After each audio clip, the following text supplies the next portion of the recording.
Divine Thoughts, a journey to the innermost recesses of our soul. Isho മിശിഹായിക്ക് സ്തുതിയായിരിക്കട്ടെ. ആരാധനാ വത്സരത്തിലെ പരമപ്രധാനമായ ഒരു കാലത്തിലേക്ക്, വലിയ നോമ്പ് കാലത്തിലേക്ക് നമ്മൾ പ്രവേശിക്കുകയാണ്.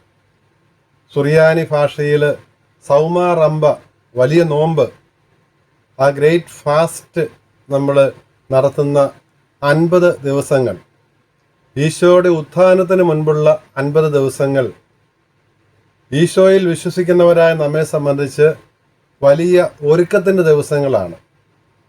തൻ്റെ സഹന മരണ ഉത്ഥാനങ്ങളിലൂടെ മനുഷ്യനായി അവതരിച്ച ദൈവപുത്രനായ ഈശോ മിശിഹ മനുഷ്യരായ നമുക്ക് നേടിത്തന്ന രക്ഷ, ആ ദിവ്യരഹസ്യത്തെ, പെസഹ രഹസ്യത്തെ ആഘോഷിക്കുന്നതിന്, അതിനുള്ള ഒരുക്കമായിട്ട്, ആ മഹാരഹസ്യത്തെ അനുസ്മരിക്കുന്നതിനും ആഘോഷിക്കുന്നതിനും അനുഷ്ഠിക്കുന്നതിനുമൊക്കെയുള്ള ആ വലിയ ഒരുക്കമായിട്ട് തിരുസഭ അതിനു മുൻപുള്ള 50 ദിവസങ്ങൾ നമുക്ക് ഒരുക്കത്തിൻ്റെ, രൂപാന്തരീകരണത്തിൻ്റെ, മാനസാന്തരത്തിൻ്റെ, പശ്ചാത്താപത്തിൻ്റെ കാലമായിട്ട് പ്രഖ്യാപിച്ച് നൽകിയിരിക്കുകയാണ്.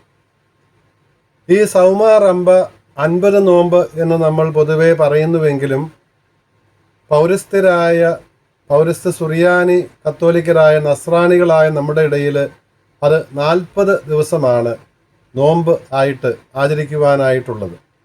അതിൻ്റെ കാരണം, നമ്മൾ ഈ നോമ്പ് ആരംഭിക്കുന്നത് ഫെബ്രുവരി മാസം 15-ാം തീയതിയാണ് എങ്കിൽ മാർച്ചിലെ അവസാനത്തെ ഞായറാഴ്ച വരെ 7 ഞായറാഴ്ചകൾ നമുക്കുണ്ട്. ഈ ഞായറാഴ്ചകൾ പൗരസ്ത്യ വിശ്വാസി ക്രിസ്ത്യാനികളെ സംബന്ധിച്ച്, നസ്രാണികളെ സംബന്ധിച്ച് ഉപവസിക്കാൻ പാടില്ലാത്ത ദിവസമാണ്. ഞായറാഴ്ച കർത്താവിൻ്റെ ഉയിർപ്പിൻ്റെ, ഉത്ഥാനത്തിൻ്റെ അനുസ്മരണവും പരിശുദ്ധ കുർബാന ആഘോഷത്തിൻ്റെ ദിവസവുമാണ്.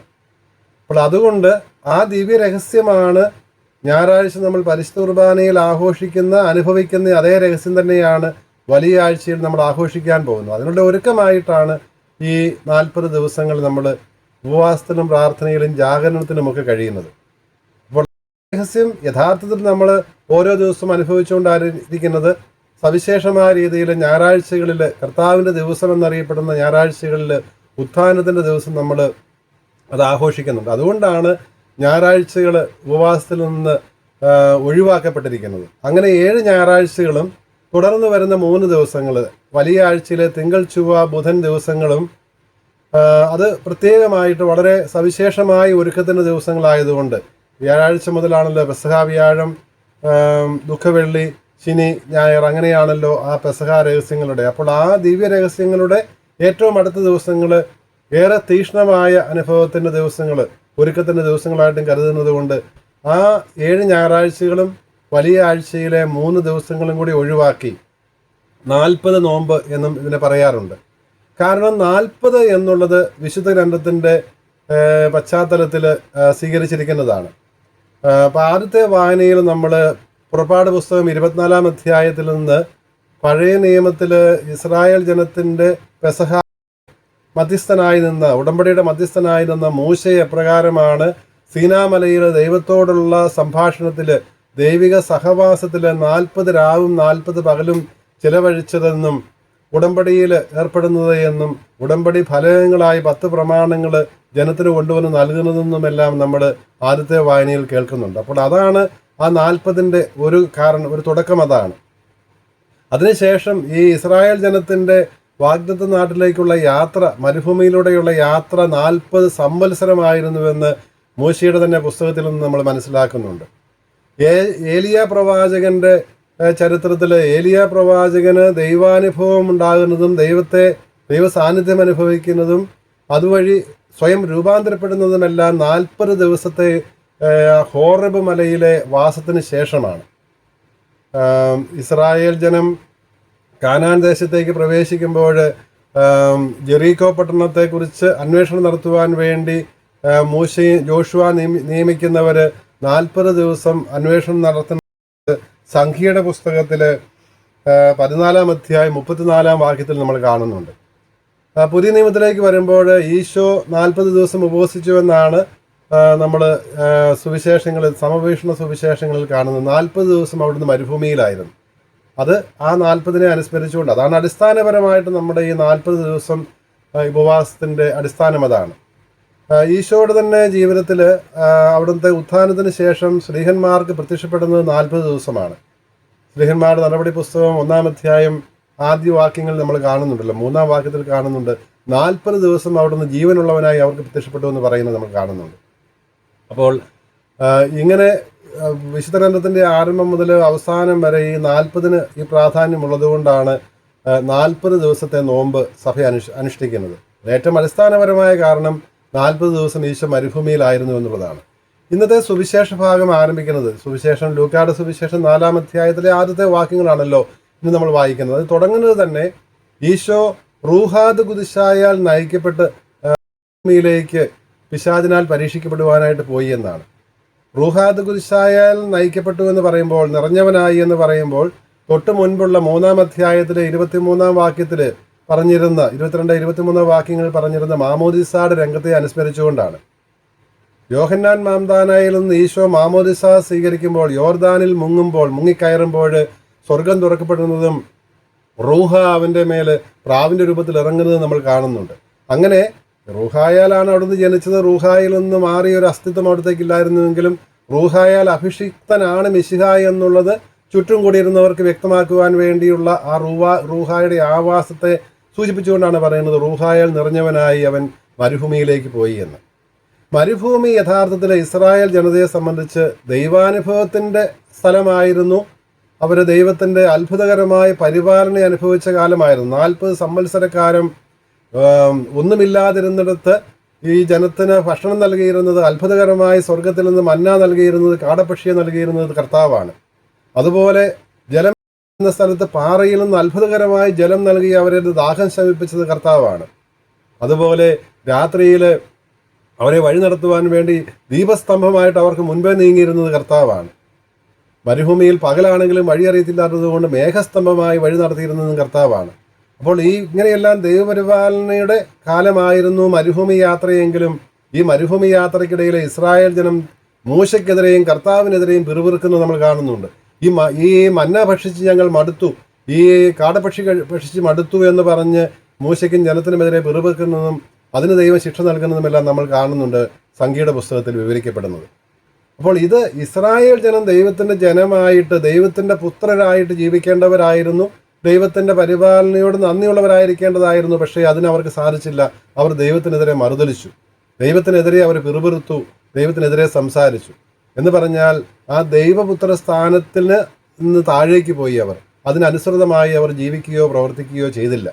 എന്നാൽ അതിന് പരിഹാരം എന്നോണം യഥാർത്ഥ ദൈവപുത്രനായ ഈശോ, അവിടുന്ന് ദൈവമാണ് എന്നുള്ളത് പരസ്യമായി പ്രഖ്യാപിക്കപ്പെട്ടത് റൂഹ അവിടുത്തെ മേൽ ഇറങ്ങി വസിച്ച സമയത്ത് സ്വർഗം തുറന്ന് സംസാരിച്ച പിതാവായ ദൈവത്തിൻ്റെ ആ വെളിപ്പെടുത്തലിലൂടെയാണല്ലോ. ഇവൻ എൻ്റെ പ്രിയപുത്രനാകുന്നു എന്നുള്ള പിതാവിൻ്റെ സാക്ഷ്യത്തിലൂടെയാണ്. അപ്പോൾ ആ ദൈവത്തിൻ്റെ പുത്രനെന്ന് പ്രഖ്യാപിക്കപ്പെട്ട ദൈവപുത്രനായി അവിടുന്ന് പ്രഖ്യാപിക്കപ്പെട്ടത് മാത്രമല്ല, ജനത്തിന് വേണ്ടിയുള്ള പ്രഖ്യാപനം നടന്നത് മാമോദിസയുടെ വേളയിലാണെന്നേ ഉള്ളൂ. ആ ദൈവപുത്രൻ യഥാർത്ഥത്തിൽ ദൈവപുത്രൻ എങ്ങനെയാണ് ജീവിക്കേണ്ടത് എന്ന് വ്യക്തമാക്കി കൊടുക്കുവാൻ വേണ്ടിയിട്ട് അവിടുന്ന് മരുഭൂമിയിൽ പോവുകയാണ്, പിശാചിനാൽ പരീക്ഷിക്കപ്പെടുവാൻ വേണ്ടിയിട്ട്. പൗരസ്ത്യ സഭാപിതാവായ അപ്രയം പറയും, എന്തുകൊണ്ടാണ് ഈ 30 വർഷക്കാലത്തോളം ഈശോയെ പരീക്ഷിക്കുവാൻ സാത്താൻ മുതിരാതിരുന്നത്? കാരണം സാത്താൻ കാത്തിരിക്കുകയായിരുന്നു ഈശോ ദൈവപുത്രനാണെന്നുള്ളതിന് തെളിവ് കിട്ടുവാൻ. അതവന് കിട്ടിയത് മാമോദിസയുടെ വേളയിലാണ്, അവിടെയാണ് അത് പ്രഖ്യാപിക്കപ്പെട്ടത്. അതുകൊണ്ട് സാത്താൻ ഈശോയെ വെല്ലുവിളിക്കുന്നതും ഇത് പറഞ്ഞുകൊണ്ടാണല്ലോ, നീ ദൈവപുത്രനാണെങ്കിൽ ഈ കല്ലുകളോട് അപ്പമാകാൻ പറയുക, നീ ദൈവപുത്രനാണെങ്കിൽ ദേവാലയത്തിന് മുകളിൽ നിന്ന് താഴേക്ക് ചാടുക, ഇതാണല്ലോ പറയുന്നത്. അപ്പോൾ ആ മാമോദിസയുടെ വേളയിൽ പ്രഖ്യാപിക്കപ്പെട്ട ഈശോയുടെ ദൈവപുത്രത്തെ ചലഞ്ച് ചെയ്യുന്നതായിരുന്നു സാത്താൻ്റെ പ്രലോഭനങ്ങൾ. ഈശോ ആ പ്രലോഭനങ്ങളെ അതിജീവിച്ചുകൊണ്ട്, അതെങ്ങനെയാണ് അതിജീവിക്കുന്നത്? ആവർത്തന പുസ്തകത്തിൽ നിന്ന് തന്നെയുള്ള ഉദ്ധരണികളോടുകൂടിയാണ്. കല്ലുകൾ അപ്പമാകുവാൻ പറയുമ്പോൾ മനുഷ്യൻ ജീവിക്കുന്നത് അപ്പം കൊണ്ട് മാത്രമല്ല, ദൈവത്തിൻ്റെ അധരങ്ങളിൽ നിന്ന് പുറപ്പെടുന്ന വചനങ്ങൾ കൊണ്ടുകൂടിയാണ് എന്ന് പറയുന്നത് നിയമാവർത്തന പുസ്തകം 8-ാം അധ്യായത്തിലെ 3-ാം വാക്യം ഉദ്ധരിച്ചുകൊണ്ടാണ്. ലോകത്തിലെ സർവ്വരാജ്യങ്ങളും കാണിച്ചു കൊടുത്തുകൊണ്ട് ഞാനിതെല്ലാം നിനക്ക് തരാം, നീ എന്നെ ആരാധിച്ചാൽ മതി എന്ന് പറയുമ്പോൾ ഏകസത്യ ദൈവത്തെ മാത്രമേ ആരാധിക്കാവൂ എന്ന് പറയുന്നതും നിയമാവർത്തന പുസ്തകത്തിൽ 6-ാം അധ്യായം 13-ാം വാക്യം ഉദ്ധരിച്ചുകൊണ്ടാണ്. മുകളിൽ നിന്ന് താഴേക്ക് ചാടാൻ സങ്കീർത്തനം ഉദ്ധരിച്ചുകൊണ്ട് സാത്താൻ സങ്കീർത്തനം 91-ലെ 11-12 വാക്യങ്ങൾ ഉദ്ധരിച്ചുകൊണ്ട് നിന്നെ താങ്ങാൻ മാലാഖമാരുണ്ടല്ലോ, മാലാഖമാരെ അയക്കുമെന്നാണല്ലോ പറഞ്ഞിരിക്കുന്നത്, അതുകൊണ്ട് നീ താഴേക്ക് ചാടെന്ന് പറയുമ്പോൾ ദൈവമായ കർത്താവിനെ പരീക്ഷിക്കരുതെന്ന് പറയുന്നതും നിയമാവർത്തന പുസ്തകം 6-ാം അധ്യായം 16-ാം വാക്യത്തിൽ നിന്ന് ഉദ്ധരിച്ചുകൊണ്ടാണ്. ഈ നിയമാവർത്തന പുസ്തകത്തിലാണ് ഇസ്രായേൽ ജനത്തിന് ഉണ്ടായ അനുഭവം, ദൈവപരിപാലനയ്ക്ക് അത് അനുഭവിക്കാതെ അവർ ദൈവത്തിനെതിരെ മറുതലിച്ചതും ദൈവപുത്ര സ്ഥാനത്തിന് അയോഗ്യരായി തീർന്നതുമെല്ലാം വിവരിക്കപ്പെടുന്ന പുസ്തകമാണ് നിയമാവർത്തനം. ആ നിയമാവർത്തനത്തിൽ നിന്ന് തന്നെ ഉദ്ധരിച്ചുകൊണ്ടാണ് എപ്രകാരമാണ് സത്യദൈവപുത്രൻ എങ്ങനെയാണ് പുത്രർ ജീവിക്കേണ്ടത് എങ്ങനെയാണ് എന്ന് കാണിച്ചു കൊടുക്കുന്നത്. അത് ദൈവവചനം ഉദ്ധരിച്ചുകൊണ്ട് തന്നെയാണ്, ദൈവവചനത്തിൻ്റെ ശക്തിയിലാണ്. ഈശോയ്ക്ക് പ്രലോഭനങ്ങളെ അതിജീവിക്കുവാൻ സാധിച്ചത് അവിടുന്ന് റൂഹായാൽ നയിക്കപ്പെട്ടതുകൊണ്ടാണ്. മനുഷ്യനായി അവിടുന്ന് ദൈവമാണ്, പൂർണ്ണ മനുഷ്യനുമാണ്.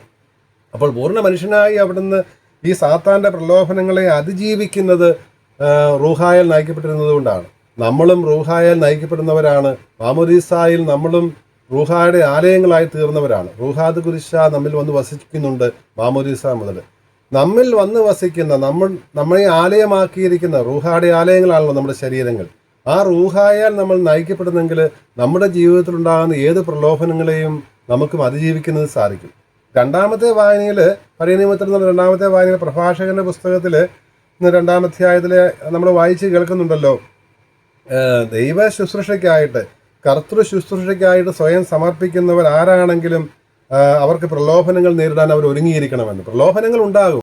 പ്രത്യേകിച്ച് കർത്താവിൻ്റെ ദൈവത്തിൻ്റെ ശുശ്രൂഷയ്ക്കായി ഇറങ്ങിപ്പുറപ്പെടുന്നവർ, അത് ഒരുമ്പെടുന്നവരാരാണെങ്കിലും അവർക്ക് പരീക്ഷണങ്ങൾ ഉണ്ടാകുമെന്ന് പറഞ്ഞിട്ടുണ്ട്. അപ്പോൾ നമ്മൾ കർത്താവിൻ്റെ ശുശ്രൂഷയിൽ ജീവിക്കേണ്ടവരാണ്.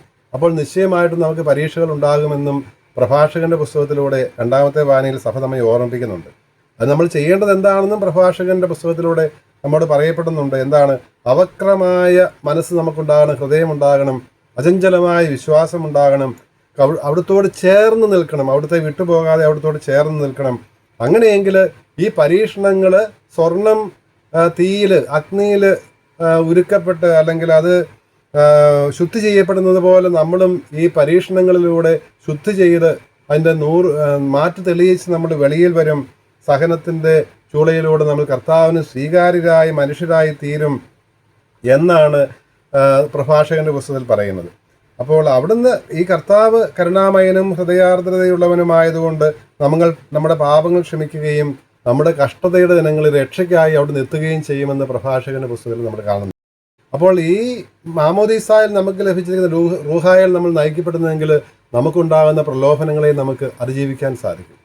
എന്തുകൊണ്ടാണ് ഈശോ മരുഭൂമിയിലേക്ക് പോകുന്നത് എന്ന് പറയുമ്പോൾ അംബ്രോസ്, സഭാപിതാവായ അംബ്രോസാണ് ഇക്കാര്യം ഇസ്രായേൽ ജനത്തിൻ്റെ മരുഭൂമി അനുഭവത്തിലുണ്ടായ, അവിടെയാണ് ഇസ്രായേൽ ജനത്തിന് ദൈവപുത്രത്വം നഷ്ടമായത്.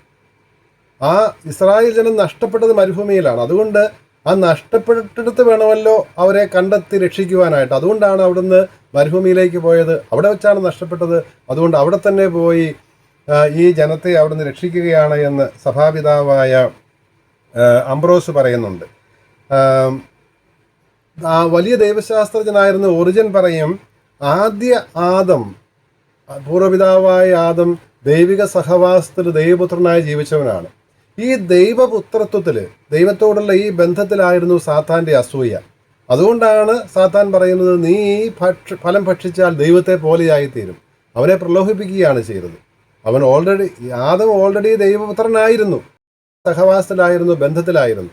പക്ഷേ ഒരു വ്യാമോഹം നൽകിക്കൊണ്ട്, വ്യാമോഹിപ്പിച്ചുകൊണ്ട് അവനെ ദൈവഹിതത്തിനെതിരായിട്ട് പ്രവർത്തിക്കുവാൻ, അനുസരണക്കേട് കാണിക്കുവാൻ സാത്താൻ പ്രലോഭിപ്പിച്ചതും അവിടെ വെച്ചായിരുന്നു. അപ്പോൾ അതുകൊണ്ട് അവൻ എന്ത് സംഭവിച്ചു? ദൈവിക സാന്നിധ്യത്തിൽ നിന്ന് പുറത്തായി മരുഭൂമിയിലേക്ക് അവൻ പോയി. അവിടെ അവൻ അധ്വാനിക്കേണ്ടി വരുന്നു.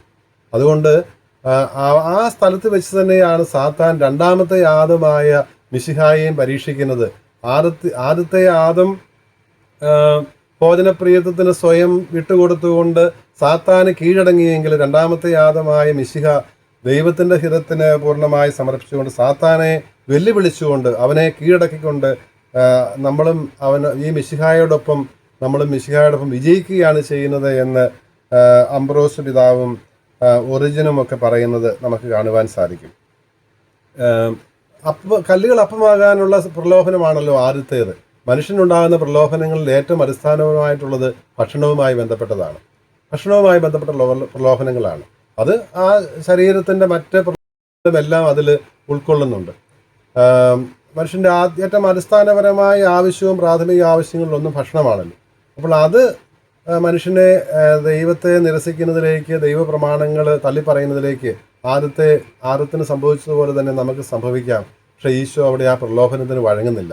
40 ദിവസം അവിടുന്ന് ഉപവസിക്കുന്നു, പ്രാർത്ഥിക്കുന്നു, അപ്പവും വെള്ളവും ഇല്ലാതെ കഴിഞ്ഞു, വിശക്കുന്നുണ്ട്. പക്ഷേ അവിടുന്ന് ഈ പ്രലോഭനത്തിന് വഴങ്ങുന്നില്ല. സാത്താൻ്റെ പ്രലോഭനം ഇങ്ങനെ വലിയൊരു അത്ഭുത പ്രവർത്തകനായി മാറ്. ഈശോ അടയാളങ്ങൾ പ്രവർത്തിച്ചിരുന്നത് തൻ്റെ മഹത്വം അല്ലെങ്കിൽ താൻ വലിയവനാണെന്ന് കാണിക്കാൻ വേണ്ടിയിട്ടായിരുന്നില്ല. താൻ പ്രവർത്തിക്കുന്ന അത്ഭുതങ്ങൾ ഈശോയിലൂടെ ദൈവത്വം വ്യക്തമാക്കുന്നതിനും അതുവഴി പിതാവായ ദൈവം മഹത്വപ്പെടുത്തുന്നതിനും വിശ്വാസത്തിലേക്ക് ജനത്തെ നയിക്കുന്നതിനും സഹായിക്കുന്നെങ്കിൽ മാത്രമേ അവിടുന്ന് അത്ഭുതങ്ങൾ പ്രവർത്തിച്ചിട്ടുള്ളൂ. ഈശോ പരസ്യജീവിതകാലത്ത് അപ്പം വർദ്ധിപ്പിച്ച് നൽകിയ പല സന്ദർഭങ്ങളിലുണ്ടെന്ന് സുവിശേഷകന്മാർ രേഖപ്പെടുത്തുന്നുണ്ട്. അതെല്ലാം വിശ്വാസികളെ, തൻ്റെ ശ്രോതാക്കളെ വിശ്വാസത്തിലേക്ക് നയിക്കുന്നതിന് വേണ്ടിയായിരുന്നു എന്നുള്ളത് നമുക്ക് കാണാൻ സാധിക്കും. അലക്സാണ്ട്രിയയിൽ സിറിൽ പിതാവാണ് പറയുന്നത്, ആദം പർദീസായിൽ സാത്താന് കീഴടങ്ങി ഭോജനപ്രിയത്വത്തിന് വഴങ്ങിക്കൊടുത്തു, അവിടെ കീഴടങ്ങിയെങ്കിൽ മിശിഹായിൽ നമ്മൾ ഫാസ്റ്റിംഗ് വഴി, അബ്സ്റ്റിനൻസ് വഴി, ഉപവാസം വഴി, പ്രായശ്ചിത്തം വഴി, ഇങ്ങനെ നോമ്പ് നോക്കുന്നതിലൂടെയും എല്ലാം നമ്മൾ മിശിഹായിൽ വിജയിക്കുകയാണ് ചെയ്യുന്നത് എന്ന് അലക്സാണ്ട്രിയയിലെ സിറിൽ സഭാപിതാവും നമ്മോട് പറയുന്നുണ്ട്. രണ്ടാമത്തെ പ്രലോഭനം സാത്താൻ ഈ ലോകം മുഴുവനും കാണിച്ചു കൊടുത്തുണ്ട്, എല്ലാ രാജ്യങ്ങളും കാണിച്ചു കൊടുത്തു എന്ന് പറയുകയാണ്, ഇതെല്ലാം എനിക്ക് നൽകപ്പെട്ടിരിക്കുന്നു. ഒറിജിൻ തന്നെയാണ് ഈ ഭാഗം വ്യാഖ്യാനിക്കുന്നത്. അദ്ദേഹം പറയും, ആരാണ് സാത്താന് നൽകിയത്? സാത്താന് നൽകിയിട്ടില്ല. പക്ഷേ ഈ രാജ്യങ്ങൾ മുഴുവനും, ജനസമൂഹം മുഴുവനും സാത്താന് സ്വയം സമർപ്പിച്ചിരിക്കുകയാണ്. അങ്ങനെ സാത്താന് ഈ ലോകരാജ്യങ്ങളുടെ മേൽ അധികാരം അവൻ സ്ഥാപിച്ചിരിക്കുകയാണ്. അവനാരും നൽകിയതൊന്നുമല്ല, നൽകിയത് ജനം തന്നെയാണ്. ഇന്നത്തെ നമ്മുടെ സമൂഹത്തിൻ്റെ, അത് ആഗോള സമൂഹത്തിൻ്റെ അവസ്ഥയെടുത്താലും ഈ സാത്താൻ്റെ പ്രലോഭനം അവൻ്റെ വഴിയേയും പോകാനായിട്ട് ലോകരാജ്യങ്ങൾ സ്വയം വിട്ടുകൊടുക്കുന്നത് നമ്മൾ കാണുന്നുണ്ട്. അപ്പോൾ കർത്താവിൻ്റെ വഴി വിട്ടിട്ട്, സത്യത്തിൻ്റെ വഴി വിട്ട്, സ്നേഹത്തിൻ്റെ നീതിയുടെ വഴി വിട്ടിട്ട് അക്രമത്തിൻ്റെയും അനീതിയുടെയും ചൂഷണത്തിൻ്റെയും ഒക്കെ വഴിയിലൂടെ രാജ്യങ്ങൾ വിട്ടുകൊടുക്കുന്നത് നമ്മൾ കാണുന്നുണ്ട്. ആർക്ക്? സാത്താൻ വിട്ടുകൊടുക്കുന്നത്. അങ്ങനെ ഈ രാജ്യങ്ങളുടെ മേൽ യഥാർത്ഥത്തിൽ സാത്താൻ ഭരണം നടത്തുന്നുണ്ട്. അതുകൊണ്ടാണ് സാത്താൻ പറയുന്നത്, എനിക്കിതെല്ലാം നൽകപ്പെട്ടിരിക്കുന്നു. മുകളിൽ നിന്ന് ദൈവം നൽകിയതൊന്നുമല്ല, താഴെ നിന്ന് ജനം തന്നെ നൽകുന്നതാണ്, രാജ്യങ്ങളും രാജ്യ നേതാക്കന്മാരും നൽകുന്നതാണ്. എന്താണ് സാത്താൻ്റെ പ്രലോഭനം? ഇതെല്ലാം ഞാൻ നിനക്ക് നൽകാം. പറയുന്നത് ആരോടാണ്? ഇതിൻ്റെ എല്ലാ സർവാധിപനായ സൃഷ്ടാവായ ദൈവത്തോട്. അപ്പോൾ എന്ത് ചെയ്താൽ മതി? എന്നെ ആരാധിച്ചാൽ മാത്രം മതി. അപ്പോൾ ആ ഒരു ലോകം മുഴുവൻ എന്നെ ആരാധിക്കുന്നുണ്ടെന്നാണ് സാത്താൻ പറയുന്നത്. ഒരു തരത്തിൽ അത് ചെയ്യുന്നുണ്ട്. സാത്താനെ വെച്ച് പൂജിക്കുകയാണല്ലോ ചെയ്യുന്നത്. സാത്താൻ സേവ നടത്തുന്നവർ മാത്രമല്ല, ഈ പറഞ്ഞ സാത്താൻ്റെ വഴിയെ നടക്കുന്നവർ, ലോകത്തിൻ്റെ വഴിയെ നടക്കുന്നവർ, കർത്താവിൻ്റെ വഴി ഉപേക്ഷിച്ച് നടക്കുന്നവർ, കർത്താവിൻ്റെ പ്രമാണങ്ങൾ പാലിക്കാതെ ജീവിക്കുന്നവർ സാത്താനെ ആരാധിക്കുകയാണ് ചെയ്യുന്നത്. അപ്പോൾ അതുകൊണ്ട് ഈശോ പറയുകയാണ്, യഥാർത്ഥത്തിലുള്ള ആരാധന ആർക്കുള്ളതാണ്? ഏകസത്യ ദൈവത്തിനുള്ളതാണ്.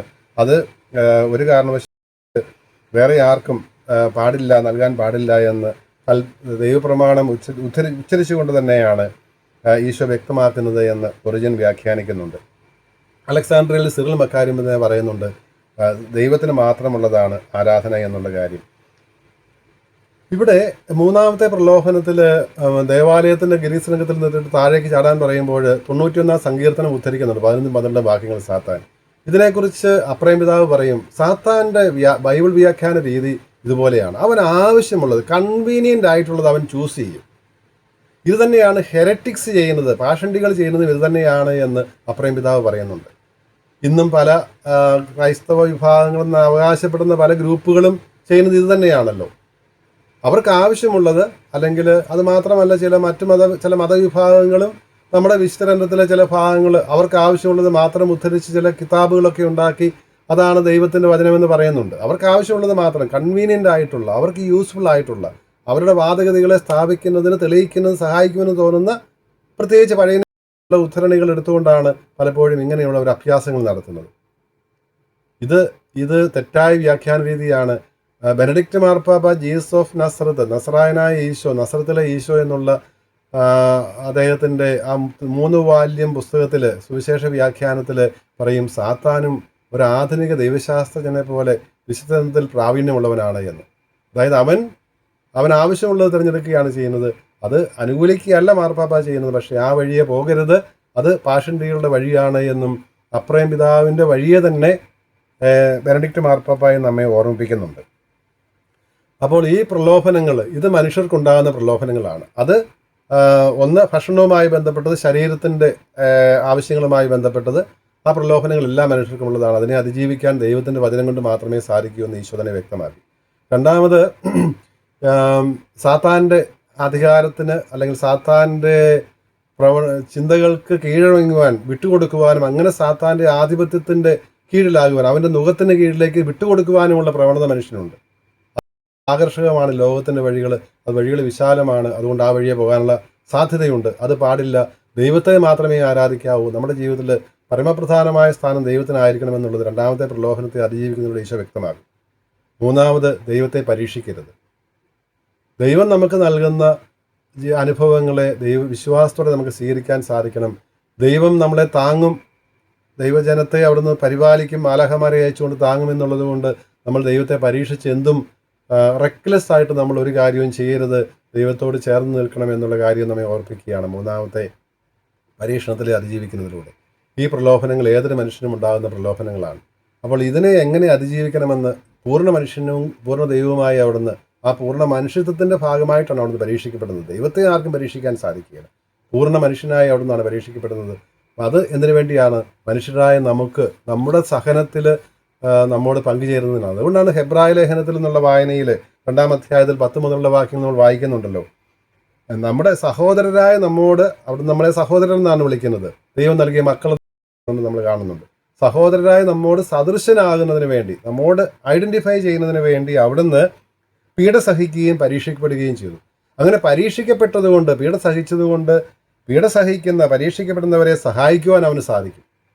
ആ അനുഭവത്തിലൂടെ കടന്നു പോയതുകൊണ്ട്, ഈ അനുഭവത്തിലൂടെ കടന്നു പോകുന്ന നമ്മുടെ വേദനയും സഹനവും അവന് മനസ്സിലാകും.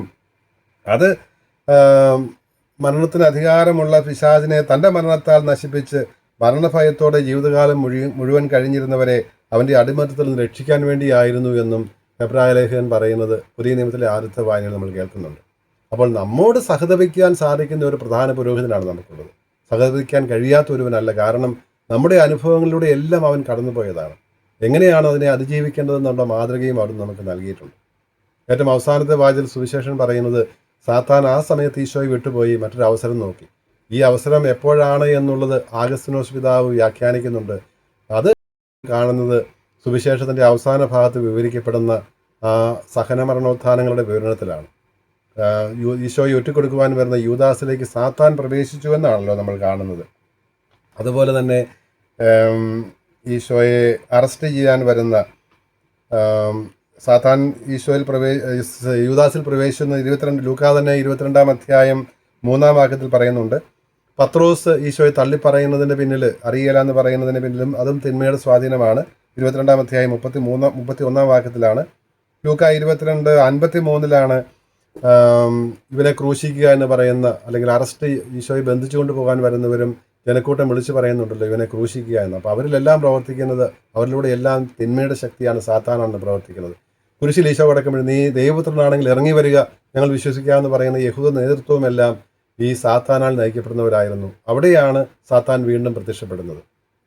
അപ്പോൾ നമ്മൾ ഈ ഭൂമിയിൽ ജീവിക്കുന്നവരാണ്. നമ്മുടെ ജീവിതത്തിലും ഈ തിന്മയുടെ സ്വാധീനമുണ്ടാകാൻ നമ്മളും കർത്തൃ ശുശ്രൂഷയ്ക്കായി ഇറങ്ങപ്പെടുന്നവർ പരീക്ഷ എന്നുള്ളത് അതിനുവേണ്ടി ഒരുങ്ങിയിരിക്കാനാണല്ലോ പ്രഭാഷകൻ്റെ പുസ്തകത്തിൽ നമ്മൾ കേട്ടത്. നമുക്ക് ഈ പരീക്ഷണങ്ങൾ ഉണ്ടാകും. പക്ഷേ ഈശോയുടെ മാതൃക അനുകരിച്ച് ദൈവവചനത്തിൻ്റെ ശക്തിയിൽ, അവിടുത്തെ മാതൃകയിൽ, അവിടുത്തെ സഹായത്തിൽ ആശ്രയിച്ചുകൊണ്ട് റൂഹായുടെ ആ ഒരു വലിയ സംരക്ഷണത്തിൽ നമുക്ക് നമ്മുടെ പ്രലോഭനങ്ങളെ അതിജീവിക്കുവാനും അങ്ങനെ ഈ 40 ദിവസം കൃപാവരത്തിൻ്റെ അനുഗ്രഹത്തിൻ്റെ ദിവസങ്ങളാക്കി മാറ്റുവാനും വലിയ ആഴ്ചയിൽ ആഘോഷിക്കാൻ പോകുന്ന ആ പെസഹ രഹസ്യത്തിലേക്കുള്ള ഒരുക്കം, ആ ആഘോഷത്തിനുള്ള ഒരുക്കമായിട്ട് ഈ ദിവസങ്ങളെ മാറ്റുവാനും രൂപാന്തരീകരണത്തിൻ്റെ ദിവസങ്ങളാക്കി മാറ്റുവാനും ഈ 40 ദിനരാത്രങ്ങൾ നമ്മെ സഹായിക്കട്ടെ. ദൈവം അനുഗ്രഹിക്കട്ടെ.